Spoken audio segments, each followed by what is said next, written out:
de l'Avent, il porte sur le précurseur du Seigneur et nous le rappelle.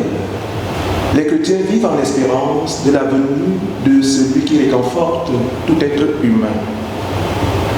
Je vous souhaite donc la bienvenue en la présence du Seigneur, qui vous accueille et qui vous bénit, lui qui est le Père, le Fils et le Saint-Esprit, un seul Dieu pour les siècles des siècles. Amen. Exaltons le Seigneur. Voici venir sur les montagnes celui qui annonce de bonnes nouvelles et qui proclame la paix. Vous puiserez de l'eau avec joie aux sources du salut et vous direz en ce jour-là, louez l'Éternel, célébrez la gloire de son nom. Que l'éclat de ta face, ô Dieu, resplendisse parmi nous, afin que l'on connaisse tes desseins sur la terre et ton salut parmi les nations. Les peuples te célébreront, oui, tous les peuples te célébreront. La terre a donné son fruit en son temps. Dieu, notre Dieu, nous bénit, et toutes les extrémités de la terre le craindront. Louez l'Éternel. Devons-nous, bien-aimés, comme cela, pour chanter en l'honneur du Seigneur le cantique 358, ô Dieu, tout-puissant Créateur.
Unissons-nous dans la prière de louange.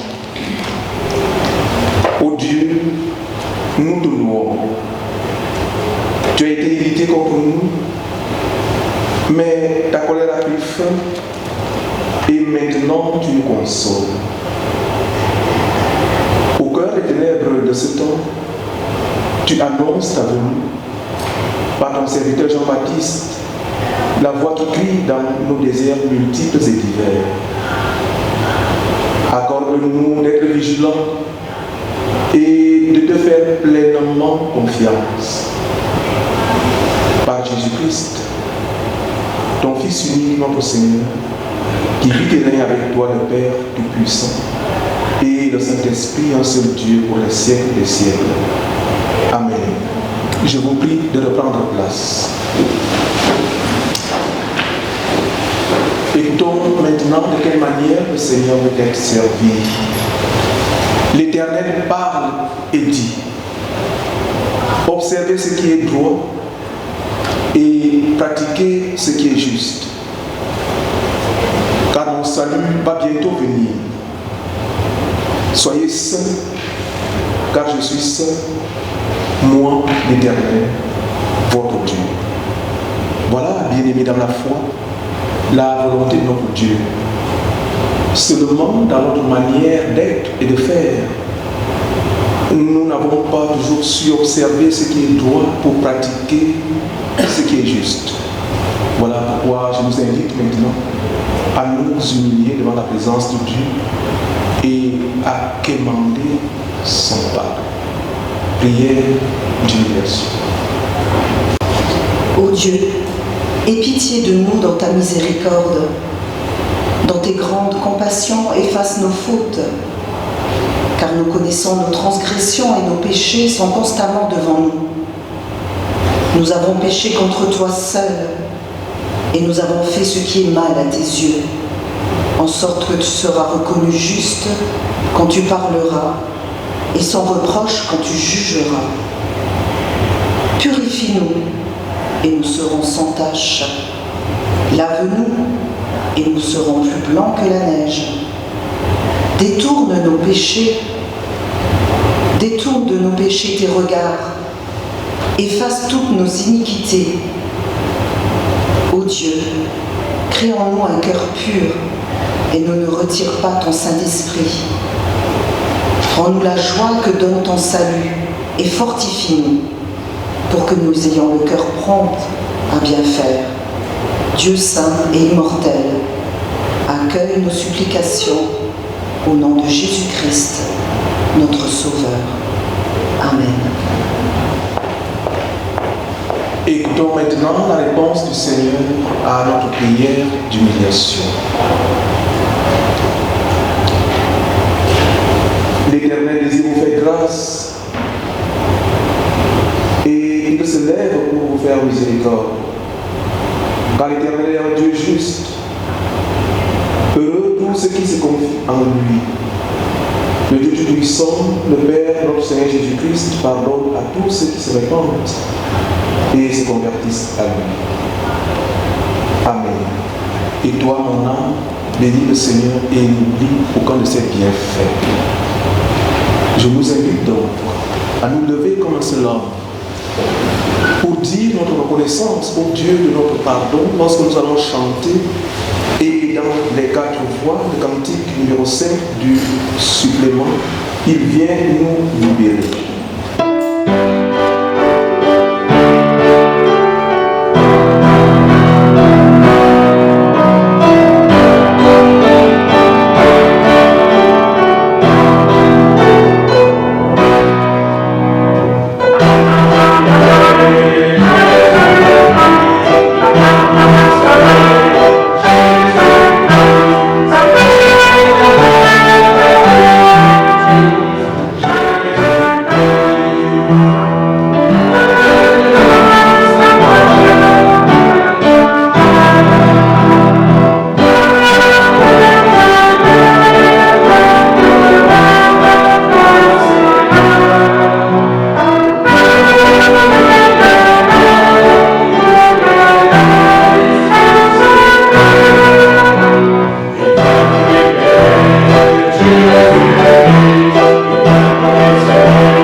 selon l'expression contemporaine, la foi qui apparaît à l'écran.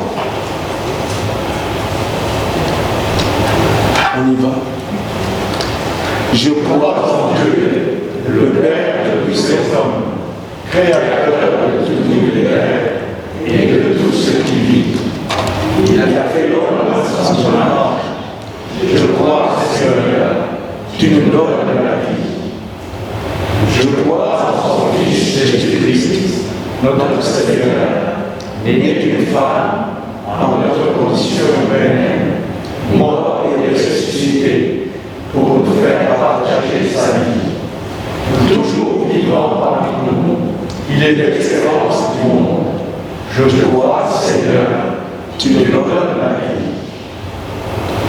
Je crois en l'Esprit Saint qui soulève nos vies par la force de son amour. Il nous rassemble en un seul peuple dans l'unique Église. Je crois, Seigneur, tu nous donnes la vie. Je crois qu'il est de Dieu. Nous sommes tous frères et sœurs, et que notre amour s'étend à tout homme, sauvé du mal et de la mort. Nous sommes dans la vie nouvelle. Amen. Avant la lecture des textes bibliques de ce jour, demandons au Saint-Esprit de nous imprégner dans la prière d'illumination. Seigneur, auprès de toi, nous trouvons le calme.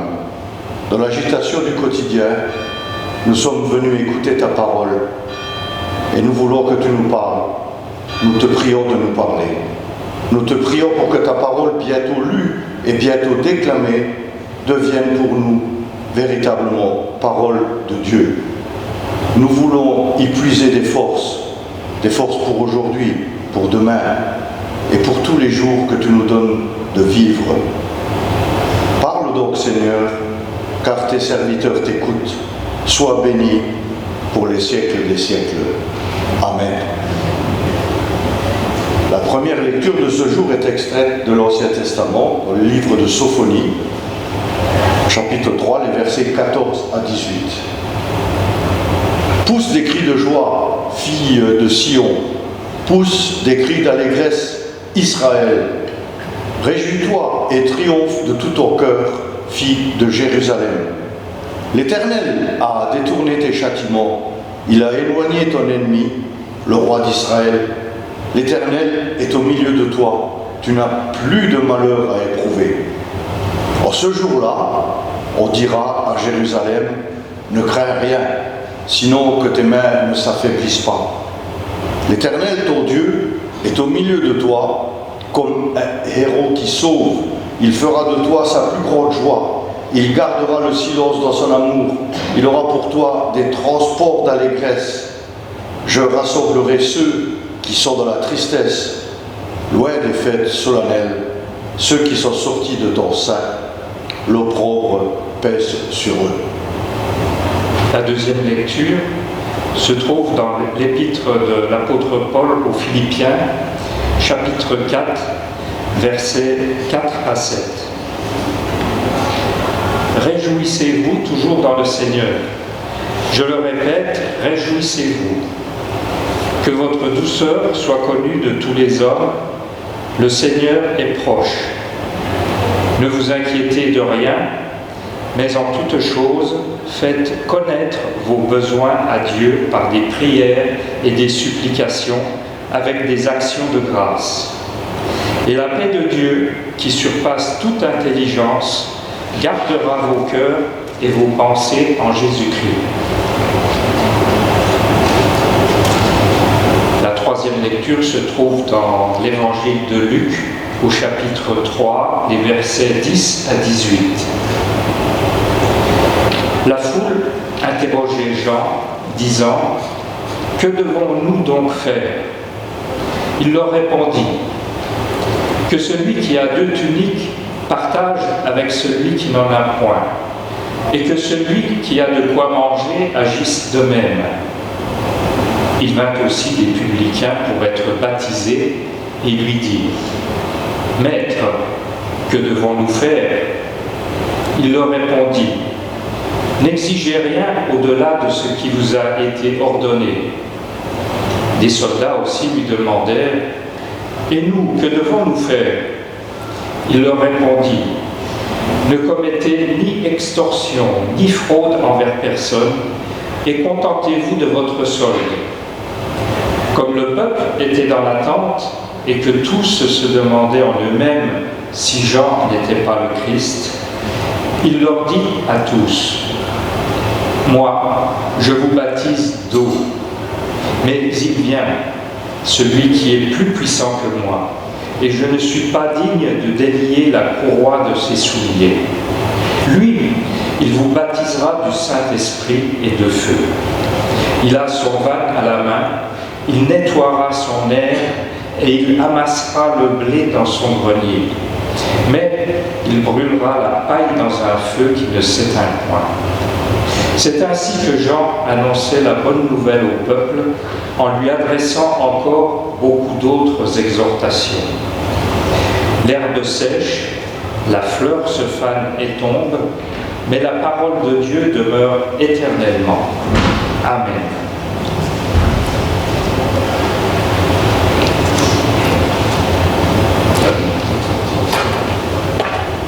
C'est celui-là.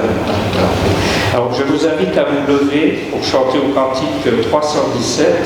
Laisserons-nous à notre table les strophes 1 et 2.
Moi, je vous baptise d'eau, mais il vient celui qui est plus puissant que moi, et je ne suis pas digne de délier la courroie de ses souliers. Lui, il vous baptisera du Saint-Esprit et de feu. Verset 16 du texte d'Évangile qui a continué les lectures et qui sous-tend notre message de ce jour. Bien-aimés de Dieu, recevez mon salut fraternel dans le nom du Seigneur. Nous avons appris dans les prophéties et dans les évangiles que Jean-Baptiste est la voix qui crie dans le désert, le précurseur, celui qui annonce et qui prépare, celui qui s'efface et qui diminue, celui qui vient après lui est plus puissant que lui. Lui, Jean-Baptiste, il n'est même pas digne de délier la courroie de ses souliers. Il faut que celui-là grandisse pendant que lui, Jean-Baptiste, il diminue. Et pour préparer, il invite à un changement radical qui n'est pas une fuite hors du monde, mais qui renvoie à la réalité ordinaire du partage et de la solidarité dans le texte qui nous occupe. En effet, le peuple destinataire du message était dans l'attente, tout comme Siméon qui attendait la consolation d'Israël, Luc chapitre 2 verset 25, tout comme Anne qui parlait de l'enfant à tous ceux qui attendaient la rédemption de Jérusalem, Luc chapitre 2 verset 38, et tout comme nous, ici et maintenant, en ce troisième avant. Nous sommes également dans l'attente. Et le propre de ceux qui sont dans l'attente, c'est qu'ils ont le regard éveillé et le cœur disponible. Ils sont alors porteurs du désir de se conformer à la volonté de Dieu. Voilà pourquoi, bien-aimés, puisque nous également, nous sommes dans l'attente, ici et maintenant, nous allons nous approprier l'interrogation de la foule, des publicains, des collecteurs d'impôts et des soldats. Que faut-il faire? Que nous faut-il faire? Bien-aimés de Dieu, notre texte renvoie à la réalité ordinaire du partage et de la solidarité. Nous voulons constater de prime abord que cette règle du partage et de la solidarité paraît simple, trop simple même, pourrait-on dire. C'est que Jean interpelle tout le peuple et donc la foule. Mais de manière spécifique, il interpelle deux catégories religieuses. Les collecteurs des taxes et les soldats. Voilà les deux catégories religieuses qui sont interpellées de manière spécifique dans le texte qui nous occupe. Au total, Jean interpelle donc la foule, ensuite les collecteurs des taxes et les soldats. À la foule, Jean propose et déploie une éthique du partage qui est universelle, en ce sens qu'elle concerne tous les humains. Tous les humains. Que celui qui a deux tuniques partage avec celui qui n'en a point, et que celui qui a de quoi manger agisse de même, dit-il, verset 11 de notre texte. Jean-Baptiste demande donc de partager avec les démunis, partager les vêtements, partager la nourriture, c'est-à-dire partager les choses de première nécessité sans lesquelles la vie n'est pas possible, et donc partager les choses essentielles. Aux publicains ou alors collecteurs d'impôts, ils sont dans une situation délicate quant à la religion et au respect de la loi, car ils collaborent avec les autorités romaines. Pour cette raison, ils sont très mal vus par les juifs pieux et sont détestés par la société religieuse, car ils se sont enrichis en collaborant et en pactisant avec les Romains, les ennemis d'alors. Ils sont alors rejetés en masse par toute la population. Bien plus, ils sont également soupçonnés de trafic et de manigance. Et pour cette raison, ils étaient impopulaires, totalement impopulaires. Cette situation, voyez-vous, les coupait de toute vie sociale et de toute vie religieuse. Ils sont considérés comme des traîtres, des ennemis du judaïsme et des ennemis du peuple juif, car les deux sont étroitement liés. Jean-Baptiste leur demande de faire honnêtement leur travail. Il ne leur demande pas de renoncer à leur travail, non. mais il leur demande de faire honnêtement leur travail, sans abuser de leur position, sans prendre plus d'argent que le taux d'impôt fixé par l'occupant et sans se servir au passage. Voilà, bien-aimés de Dieu, ce que leur demande le Baptiste. Jean les accueillait donc et les remettait sur le chemin de Dieu en préconisant une morale accessible à tous.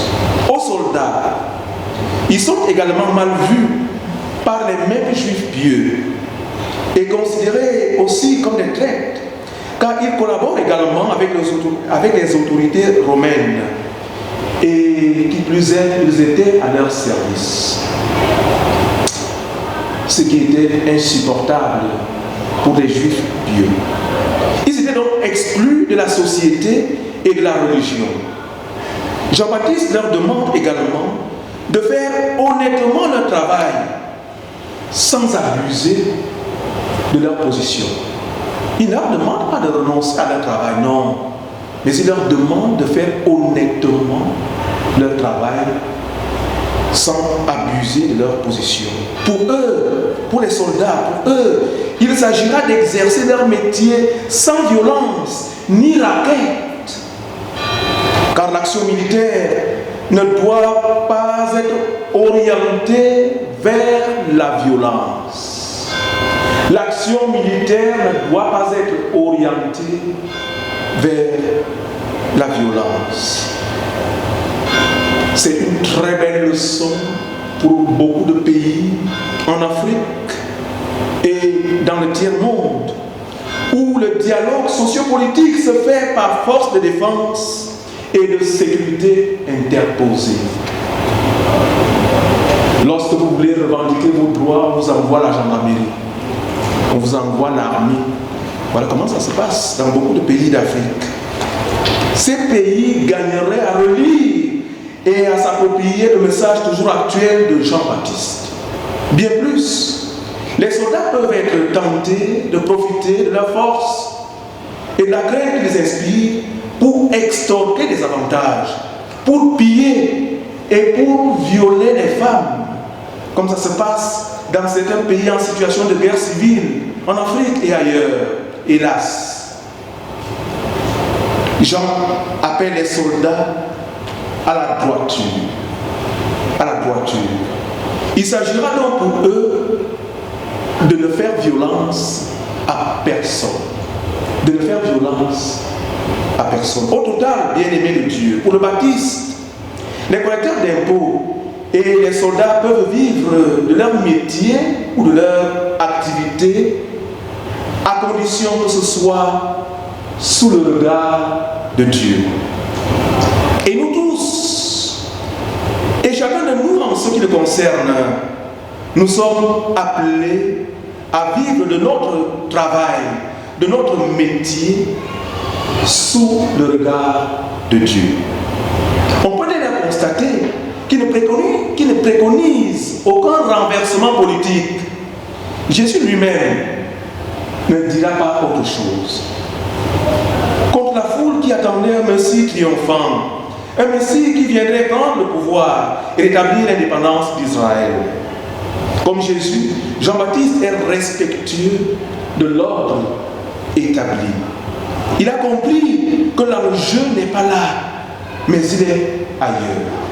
Bien-aimés, nous pouvons dès lors affirmer que ce que Jean-Baptiste demande est simple, pratique, à la portée de tous ses interlocuteurs. Il demande une application réaliste de la loi. Oui, ces exigences peuvent surprendre. Et voilà pourquoi tous étaient frappés par la simplicité de ses réponses.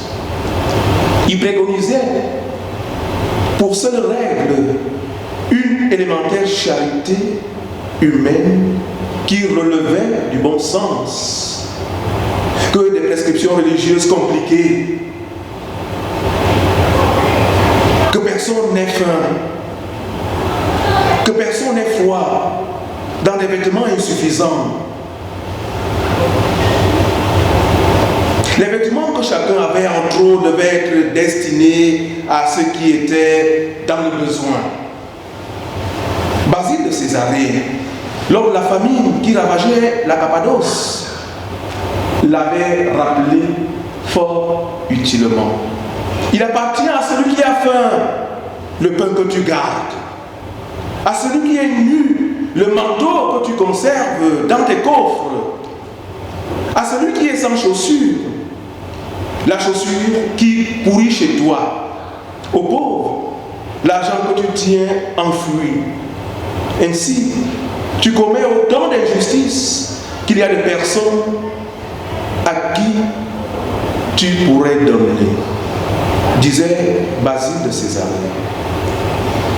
Bien-aimé, Jean-Baptiste ne préconisait aucune privation rigoureuse, mais pour lui, le bon sens élémentaire était suffisant.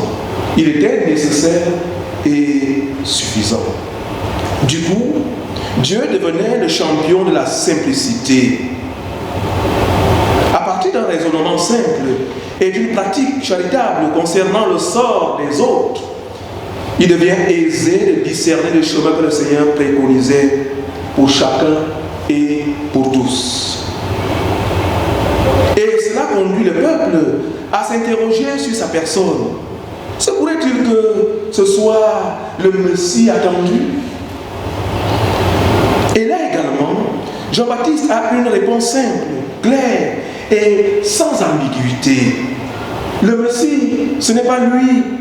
Le Messie, c'est celui qui doit encore venir et qui est radicalement différent, plus puissant que lui.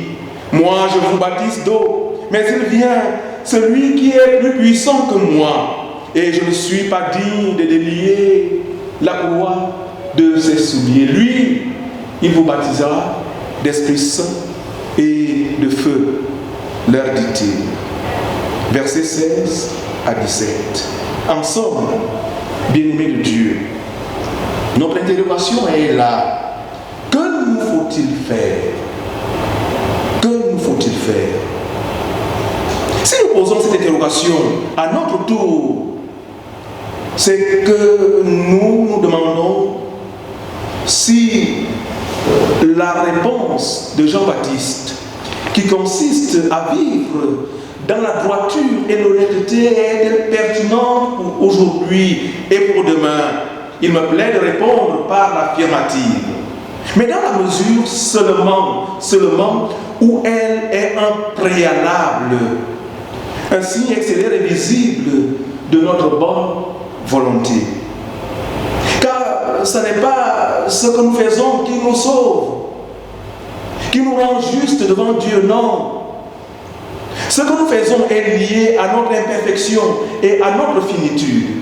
Seule la grâce de Dieu, manifestée en nous par Jésus-Christ, nous permet d'être justes devant Dieu, de sorte que la gloire n'en revient pas à nous-mêmes, mais à Dieu. Au final, bien-aimés dans l'attente, c'est la question que tout disciple se pose en ces temps complexes, difficiles et lourds de signes sombres. Malgré ces signes sombres, l'apôtre Paul, dans son épître aux Philippiens, objet de la deuxième lecture de ce jour, nous engage à être toujours dans la joie en étant unis au Seigneur.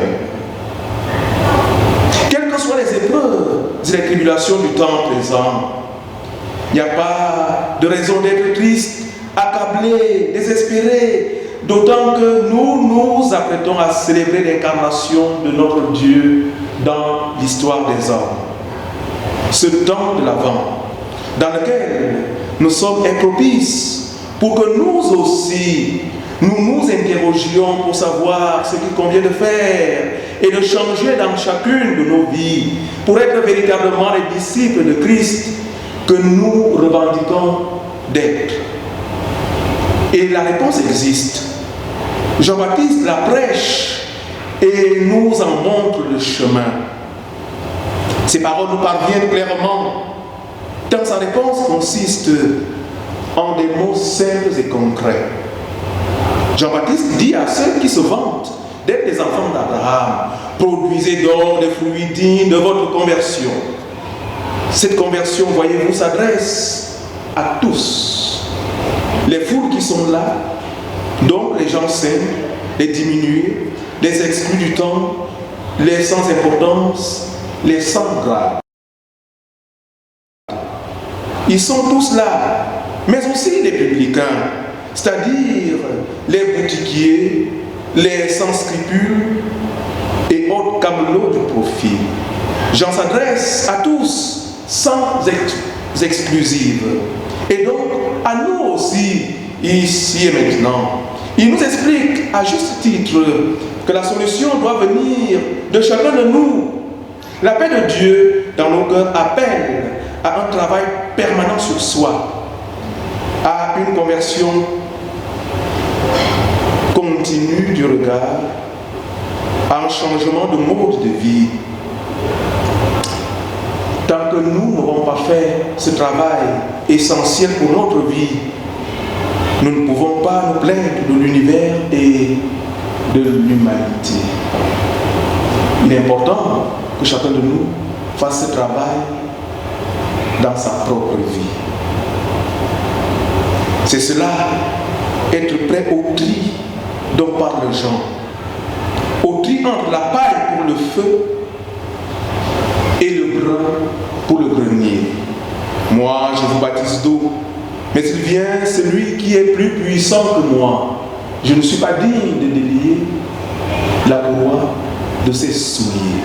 Lui, il vous baptisera d'Esprit Saint et de feu. Amen.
Laisserons-nous à notre table, strophe 3 à 5.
Alexis de nous rappeler que nous sommes riches et que nous avons beaucoup de choses et qu'il y en a d'autres qui ont des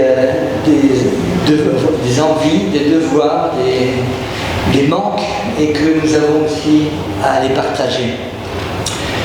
Alors cette semaine, nous avons une semaine habituelle jusqu'au samedi et donc le jeudi à partir de 9h il y a l'entretien des locaux, les bricolages multiples et variés et vous êtes invités à y participer si vous avez le temps.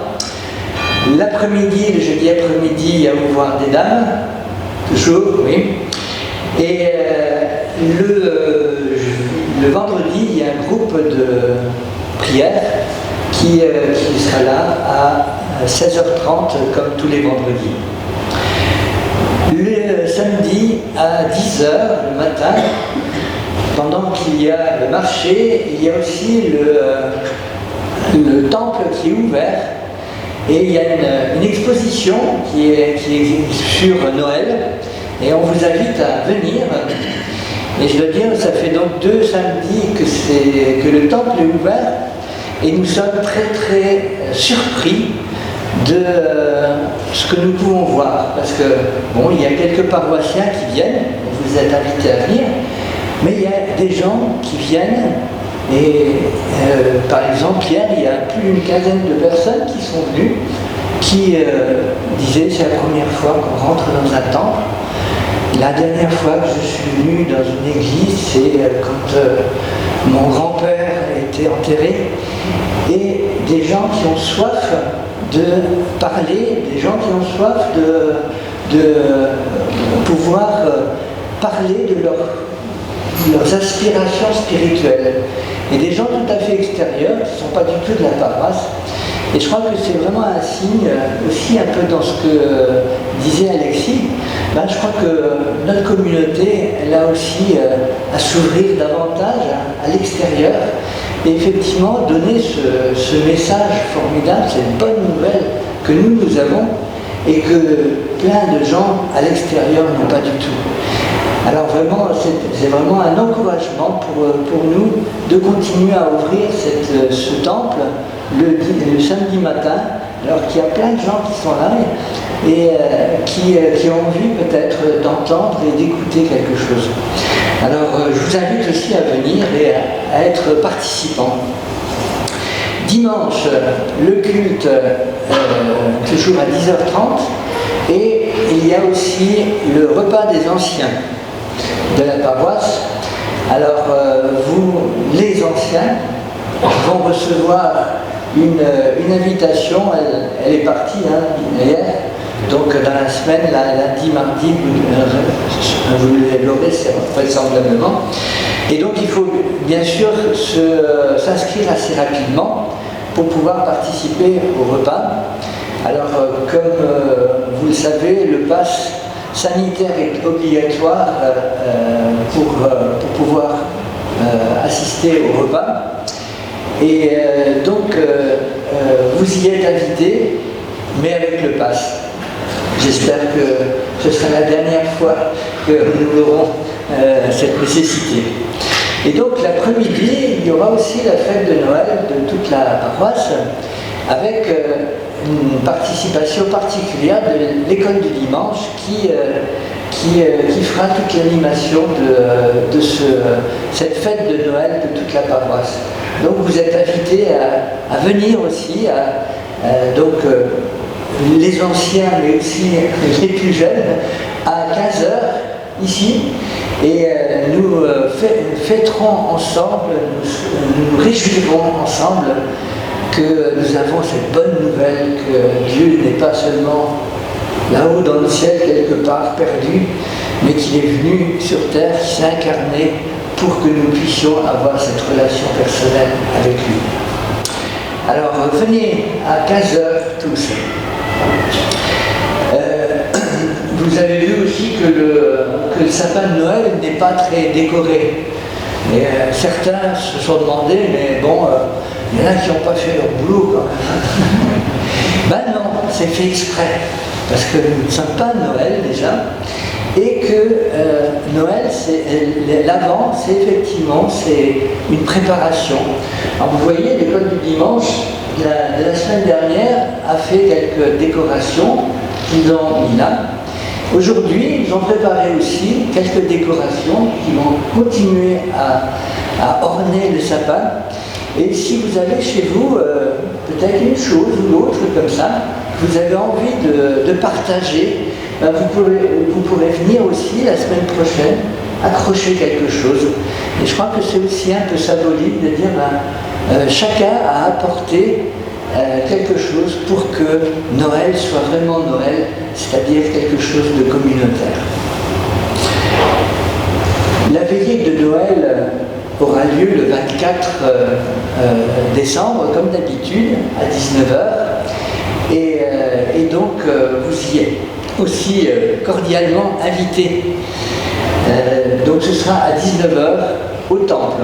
Et là, il y aura un sapin qui sera vraiment décoré. Voilà.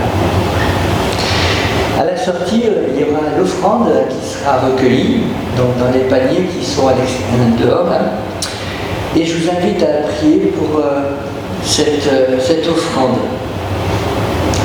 Seigneur, nous voulons te remercier pour tout ce que tu nous donnes jour après jour et qui vient au-delà du nécessaire. Merci Seigneur pour cela. Et nous voulons aussi nous donner en retour, te donner en retour un petit peu de notre nécessaire, de notre superflu. Et nous te présentons cette offrande afin qu'elle soit utilisée pour l'avancement de ton royaume au milieu de cette ville. Nous t'en prions, Seigneur. Amen. Intercédons maintenant auprès du Seigneur. Dieu éternel, ton divin Fils est notre espérance. C'est en son nom que nous t'adressons notre prière d'intercession ici et maintenant. Que ton Église ne se lasse ni de vivre l'attente de la venue du Christ, ni de te servir. Nous élevons à toi ton serviteur Elias et sa famille nucléaire qui ont décidé de revenir au pays du premier Noël pour que leurs enfants y perpétuent la tradition d'une longue nuée de témoins. Nous te prions pour qu'ils soient véritablement des témoins de Jésus dans toute la Judée et au-delà. Nous te prions pour les chrétiens qui choisissent de rester au pays où Jésus est né et qu'ils soient toujours plus nombreux à faire ce choix. Sois aux côtés de ceux qui sont persécutés ou emprisonnés à cause de leur foi.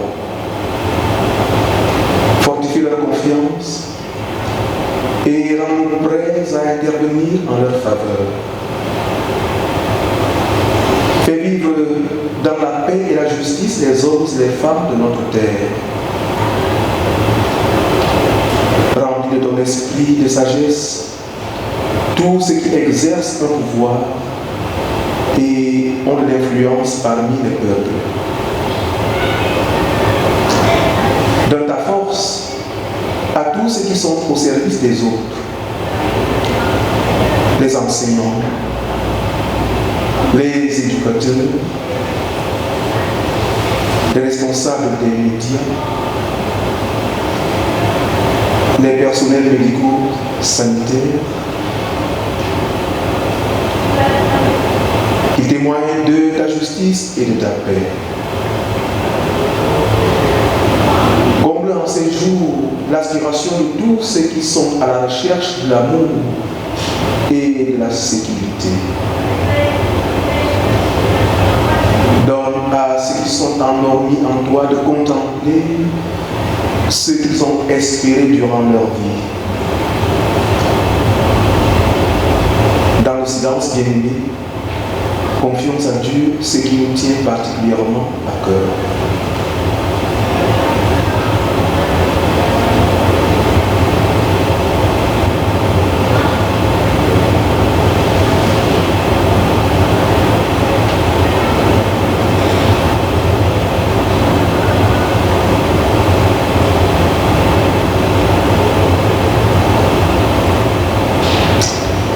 Dieu éternel,